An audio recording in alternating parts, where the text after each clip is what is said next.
Hey, everybody, welcome back to Miles and Mentors. We have an excellent conversation lined up for you today. We have Ryan Suydam, who is going to walk us all through his journey in logistics, tap into that lived and learned knowledge he's gained in the industry that we can pass along to you. So stick with us. We have a great one lined up right after this on Miles and Mentors. Welcome to Miles and Mentors, the podcast that humanizes trucking, getting real life advice and insights from logistics professionals from all over the industry. We sit down with those seasoned mentors who have put in the miles with a mission to pass on the knowledge gained from years in the industry to you. Now buckle up and enjoy the show.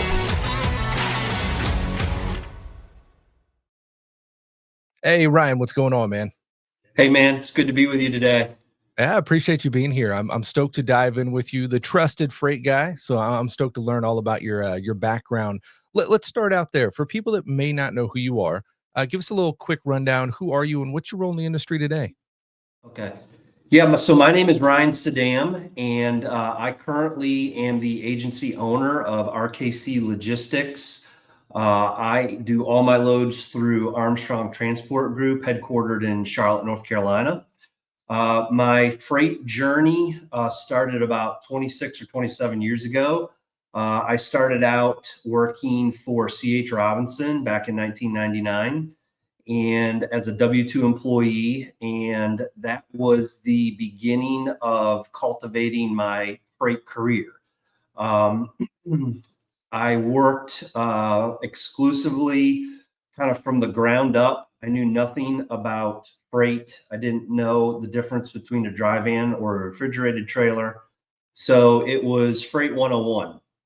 And my 5 years there kind of really cultivated and got me understanding both the sales side of freight brokering and the operation side. And throughout the years, I've kind of bounced around to a few places. I started a brokerage from scratch up in Maine, a company called SPC Transport. They're an asset-based carrier. And I worked there for about 10 years, and we built a brokerage business and built just about 60 million out over the course of 9.5 years. Wow. During my time there. So we organically grew from the ground up and built out a small team of people, and it was great. Then I went to work for a small broker in New Hampshire. And in about 2015 or 16 was when I really started thinking about going out and being a 1099 agent. I really, honestly, to keep it nice and clean, as a W-2 employee, a lot of times you're not paid based on your worth or what you're bringing in. A lot of times it's $50,000 a year and a 10% commission.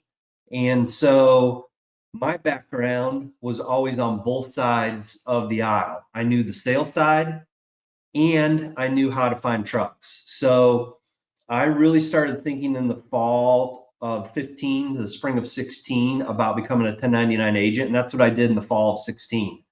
And,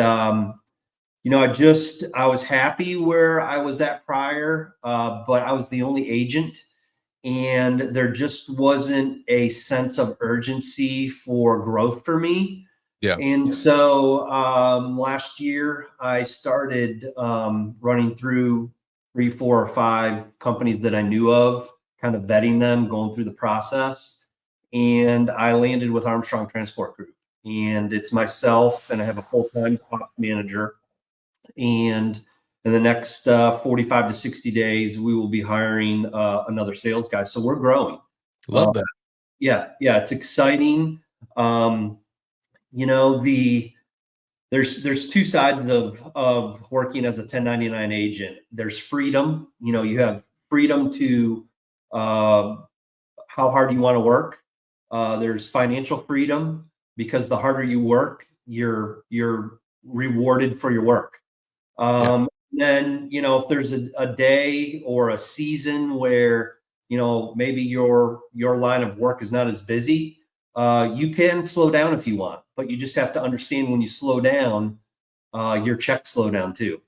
So So that's the big thing. I think, the difference between a W-2 and a 1099 is, you have a set paycheck that you're comfortable with, that you're going to get every week as a W-2 agent.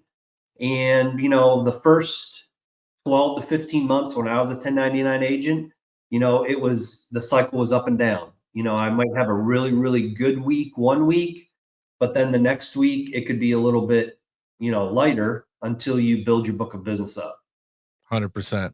I think that resonates closely with, our target audience, those guys getting out there to be owner operators, grow those fleets, et cetera. They're making that jump from company driver, that W-2 employee, to not only needing to know the business, but learn another side of it, plus take all of this on their shoulders. And it's a big leap to take on.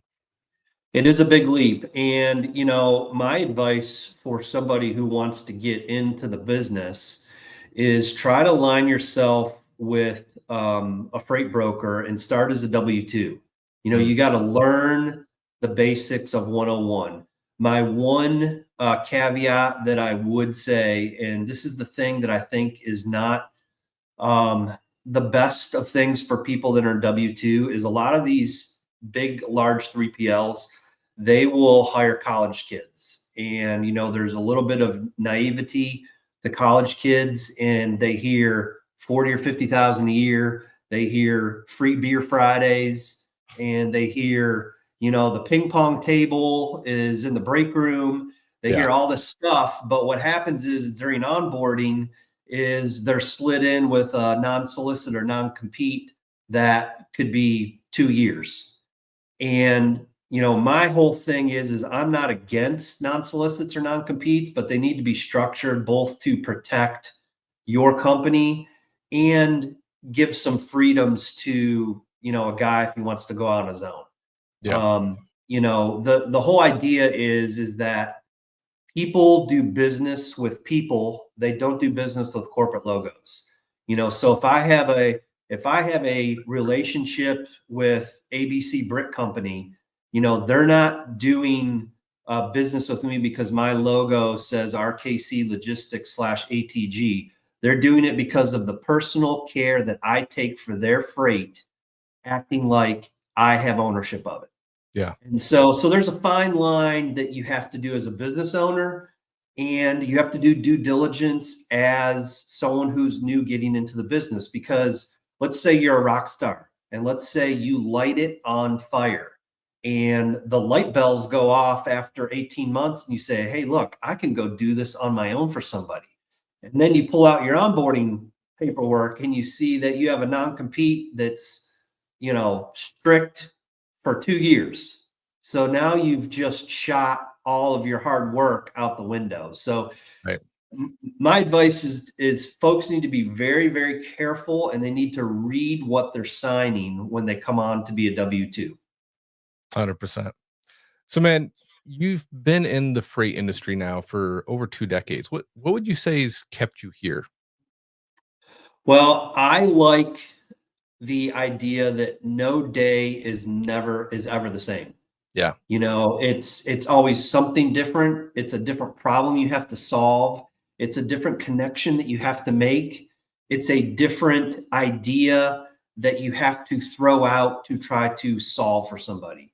And that what motivates me each and every day, because it's not the same thing coming in and doing, putting a widget in a square peg in a widget together. I love that. Looking at your background, everything, getting to know you here, you're known by this dub, the trusted freight guy. And I think that goes a long way in today's market. That's something we're constantly faced with, fraud, untrust, all this stuff around the world. What does that title mean to you, and kind of how did you come by it? Yeah, so that's a great question. I think trust and transparency are the two key areas that people need to drive on when they're trying to build relationships. A lot of times, if you're speaking to somebody on the West Coast, you obviously just can't get on a plane and go meet them. But what Yeah. you can do is you can create a 1 to 1.5 minute video as an introduction on who you are and the problems that you solve.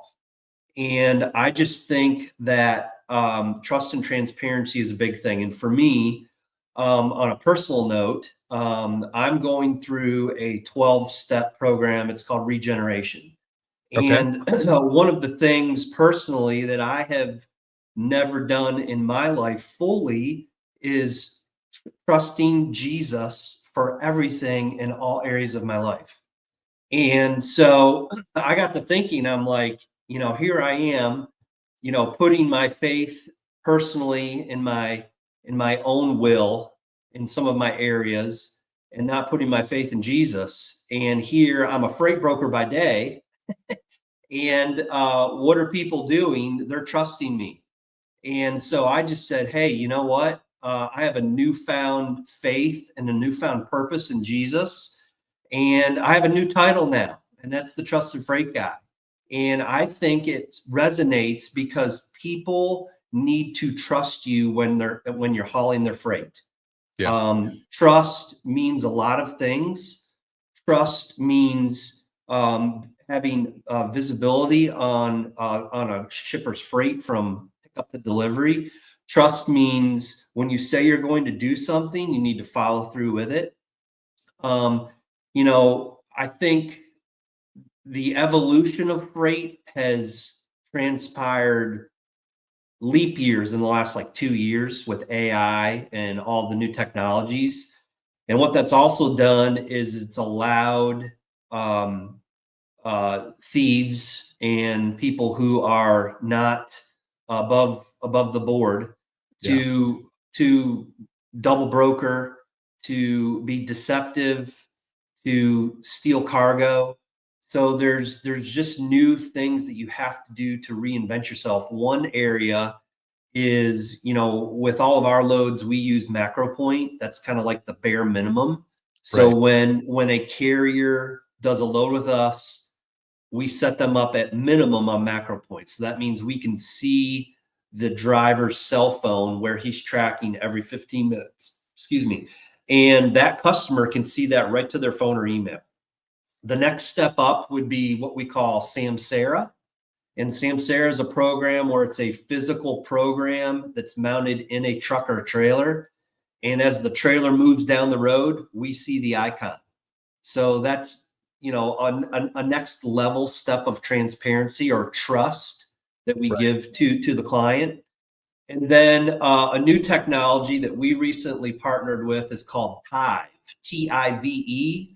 And Tive actually tracks your freight. It doesn't track the truck. It doesn't track the trailer. So it's a portable, non-lithium tracker that you stick inside of a pallet, and it measures 4 things. It measures shock. So if the load shifts, you get Right. immediate alert. It is aware to light. So let's say the load is going from Maine to Chicago, and for some reason the doors open in Buffalo, New York. You're going to get alerted. The customer will get alerted. And it measures humidity and temperature. So if you have refrigerated freight, you can see when a temperature would spike or drop. So those are like super, super helpful things that, can eliminate problems when a problem happens. Yeah. And, the biggest thing is you can create geofencing with this program. And so let's say, that the load is going across I-90 from Maine to Illinois, and you send a geofence that drops down to I-80 through Pennsylvania. So when that truck goes into that red geofence, bells and whistles go to your email, and the customer sees it. So, if a driver is going off track for some reason, you're going to know right away. So that really gives real-time visibility and transparency and builds trust with your clients. I love that, man. You've touched on some really great points there. To take it back just a little bit, I'm trying to remember the exact wording you used, but I think you said relationships build that business or build that trust, not the logo. And I think that that's huge because, like you mentioned, making that short video, we all get blasted all day, every day with, cold emails or cold outreach on LinkedIn or, phone calls. But like that personable, I guess, attentive, effort there, I think goes a long way in this world's digital landscape today. Just to go a little bit farther and actually try to make that connection, I think speak volumes there. Yeah, yeah. I recently started this, and up until January of this year, I was really behind the times. If I'm being honest, I Yeah. had no website. I was dial for dollars guy. I would pound the phone, pound the phone, pound the phone. And, moving to Armstrong has given me a new, renewed vigor on just new ways to connect to customers. That's through video, Right. that's having a website presence, that's being informed in your line of work. So we have a blog that goes out at least once a month on our website, and it could range anything from tariffs to customer testimonials to advantages of using transit vans. I mean, it hits a whole bunch of different topics Yeah. that gives you skin in the game. So when you're on the phone with a prospect, or you're on the phone with a customer, or you're trying to build a relationship, people have touches that they can go to, and they can see you're just not some guy who's fly by night, who's talking out of the side of his mouth to Right. get a transaction. And so the video are things that I've recently started doing. Testimonials. We're getting ready to launch. I just subscribed to Riverside FM, which there's a million platforms out there that people can utilize. And I'm going to be creating 1 to 2 minute testimonial videos with my customers. Nice. And that is really going to, I feel, drive conversations and give me more opportunities to close business. Because when somebody is on the fence about, a particular pain that they have, and then you can send them a video around that exact same pain on how you've solved that, it really circles the wagon and closing the door for getting new business. Yeah. One thing you touched on there pretty heavy was that technology aspect. And I think that's a really important one, especially when it comes into the trust and everything that we're dealing with in today's landscape. I mean, logistics, trucking, all of it always kind of seems a little bit behind the mark when it comes to, implementing technology. But we're seeing so much of it today, especially with AI. Every company's using AI, and there's a lot of resistance. But what we do see is those that are on the other side of the fence doing the scams and the frauds on a professional level. I mean, they're putting their everything into defrauding companies. They're really good at it in a lot of cases, and they put a lot of time into it, and they're using a lot of these technologies. So it's like, if we don't embrace it and understand those technologies, one, if we at a professional level get in there and get ahead of the curve, I think we have a good chance at beating out a lot of the bad. But at the bare minimum, if we're in there and we're, savvy with this new form of technology, we're able to spot it a lot better. Because if we're Yeah. not, it's like, people that use ChatGPT. If you use it on a regular basis, you can very quickly notice when other people have used ChatGPT. You start to catch up on that. So it's like, with a lot of this other AI stuff that's being used to defraud, if you're savvy with some of that stuff, you're going to pick up on it a lot quicker. Yeah, that's great points. I mean, I know some brokers and agencies that have like dived in all in on AI and everything. They're trying to do everything automated. I personally don't feel that's my route that I would take. I think there's some things that you have to take advantage of. Um, I still think at the end of the day, when you are dealing with freight and you're dealing with people across the country, they want the personal touch. And you can't be so robotic, if I can put it that Right. way, Yeah. to have everything automated. I think you lose a personal touch. And here's an example. I use Vidyard, and Vidyard has module where you can take some syncrasies of your voice and your face, and you Right. type in some prompts. And then I set up some email sequencing, and I have that AI person dial for me. Now they're not going to close business, Right. but they're going to get, it's like having a salesperson for free. Yep. So I can set a sequencing up where one day that AI bot is going to be calling 250 people. On day 2, they're going to get a email testimonial. On day 3, I might be the one that reaches out. On day 4, they might get a video of a pain that's common in the freight world. So I think you have to use it to your advantage and use it to where you're comfortable. Yeah. And then I think on a cargo and theft wavelength, to speak about that, you just have to have a really gut feeling around everything.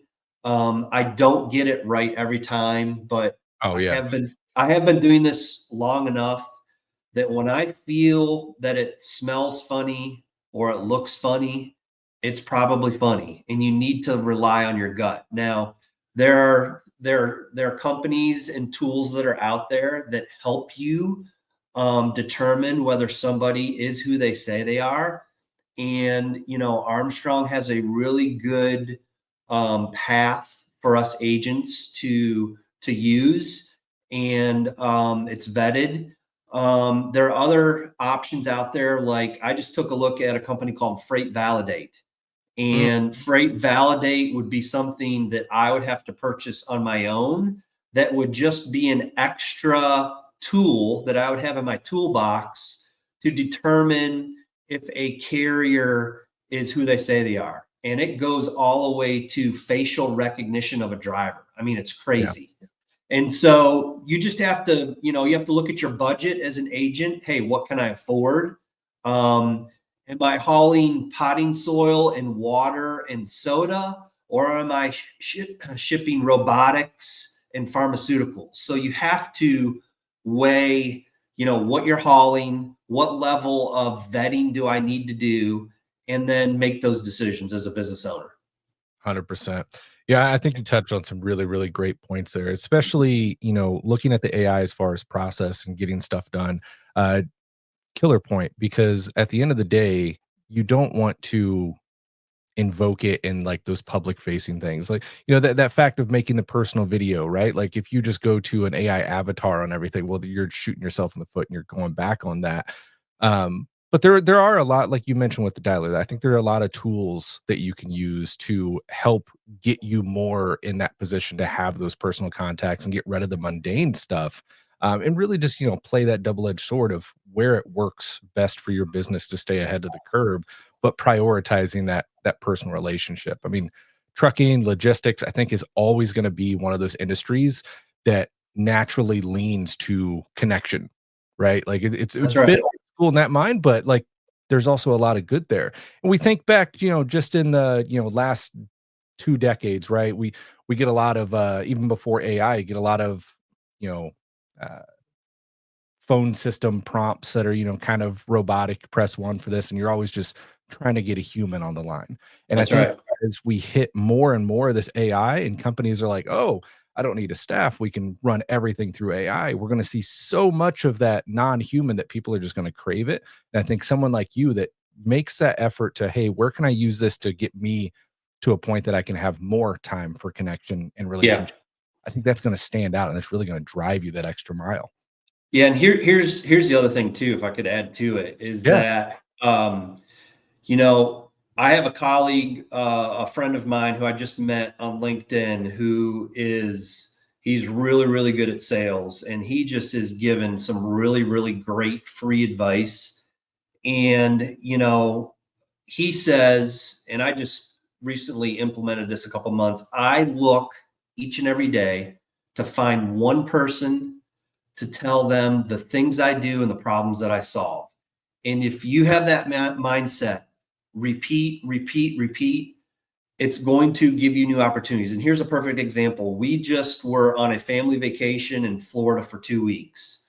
And I was on an elevator with a guy who I've never seen before in my life. We started on the 17th floor and we were going down to the first floor. And I had about 40 seconds to give an introduction. And I did. I told him who I am and the problems that I solve. And he asked for a business card. And I had one in my pocket. So always carry your business card with you, even in an elevator. And so what it turns out is this guy owns 6 restaurants in Arizona. We talked a little bit more out on the beach. I have some 4x6 thank you cards that I always carry with me that have my logo on them. I knew the room number he was staying in. And later that night, I just sent him a quick thank you card and slid under his door as like an added touch, an added way to build trust with somebody. He calls me yesterday and we're going to do a deal. He has plastic bottles that he puts all his margaritas in. And so he is going to have me ship, 2 to 4 pallets every month from Kentucky to Arizona. Love that. And so that right there is just a way, a 60-second introduction that I did in an elevator in Florida on a beach is now going to create a little bit of business for me. So my big thing is for anybody who's out there who is new to this game, who's frustrated, who's calling and calling and calling, you're getting hung up on, there's other ways to get the word out. Yeah. And, here's another example. On my way back from Florida, I made 5 stops and introduced myself to 3 people who are prospects and introduced myself to some customers who I recently brought on board. And what did I do? I ordered 5 dozen Crumbl cookies.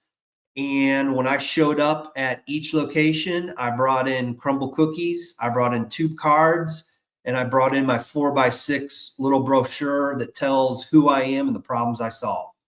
Right. And that right there, when you show up unannounced and are offering donuts or offering bagels or cookies, Right. with nothing, you want nothing in return. You just drop your card. If it turns into a conversation, great. If not, you've just made a connection that you can follow up on. And so there's just so many ways outside of just calling that you can try to make connections with people. I think that's a great point. And for kind of that target audience, I think they often miss this or don't think on it deep enough. On the brokerage side, the service side of the industry, we're very ingrained in, the business way of things. But for those that are going out, being that owner operator, growing that fleet, it's like, I don't feel like they often think about that networking side and how important that is. What's kind of your take on that? How important do you think it is for somebody going out as an owner operator, growing a fleet, to network, to find those right brokers to work with, those right service providers, just those connections in the industry? Yeah, I think it's super important, especially for carriers who have 10 trucks or less. Yeah. If you're a small fleet, you're likely doing everything. You're doing, maybe your wife's doing the invoicing or you're paying someone to do the invoicing. But look at it this way. If you're a carrier and you can take loads from the same 2 or 3 brokers, think how much more productive you can be as a carrier, because now you're not having to chase invoices with 30 different brokers. So I think from my perspective, customers are just as important as carriers, because we want to develop relationships, number one, with customers, so we have freight to move. And then we also want to develop relationships with the same carriers, because in a perfect world, you never want to have to go out to the posting board. And so I would say in our case, probably 70% of all of our loads, we don't have to post, because we use the same 40 or 50 carriers all the time. And so I think it's super helpful for drivers and owner operators to have that mindset of not looking at a load as a transaction, but as a building of a relationship with a broker. And, it's a two-way street. You have to have the broker have the same mentality. There's a lot of brokers, unfortunately, that look at everything as a transaction. They don't care about the carrier. They don't care about the driver. Who cares if the driver's been sitting for 5 hours? Yeah, we'll pay you detention. And then the carrier doesn't get detention. And that leaves a bad taste in the carrier's mouth. So it's super, super important to be trusted as a freight broker, Yep. trusted as one that can deliver to the customer, and then trusted as one that can deliver with the carrier. I love that, man. We've discussed a ton in today's episode, but before we wrap this up, I do kind of want to bring the aspect of mentorship kind of into this realm here. You know, and no matter what angle or aspect of the industry you're in, there's a ton to learn and know and continue to learn about this industry. How has mentorship impacted your journey within logistics? Yeah, so there's been a few people that have been helpful for me in my growth for And my mentality is I try it back. And since really getting invigorated on LinkedIn and using LinkedIn as a platform, Mm. I have had the opportunity to help a few new people who have reached out, who have appreciated a post or a blog that I've done. Yeah. And you have to have that ability to help others. And I think that's super, super important. Someone who's wanting to get in as a freight broker, to just guide them, mentor them. Maybe it will lead into them working underneath of you for a period of time, and you can help them learn the business, learn what to say and how to say it, learn what not to do. And I just think that's super beneficial for people who are looking to get in the industry. And then I would say, secondly, if you're a driver and you're looking to make the switch, you just really need to be comfortable with who you're going to partner with. Yeah. Being an agent, it's not easy, but it is rewarding, and it's something that you just can't drop yourself into a chair and become an agent. You have to learn, you have to be mentored, and you really need to walk alongside someone who can teach you the ins and outs of what to do and how to say things. Right. That's fantastic insight, man. Like I said, we've covered a ton today, and I really, really appreciate you giving us some time out of your busy schedule to come on here and let us pick your brain. With everything we have covered, though, do you feel like we've missed anything important to throw in here? Now, I just think, you have to be aggressive, you have to be hungry, and you have to be a person of your word. That's the biggest thing.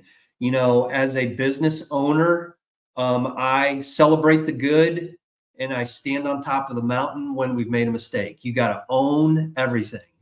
And that's the beauty about being a small business owner is you make the decisions, you choose what you want to do and not do, but you also have to own your mistakes. Yeah. And that's the biggest thing. That's my biggest follow up to that question.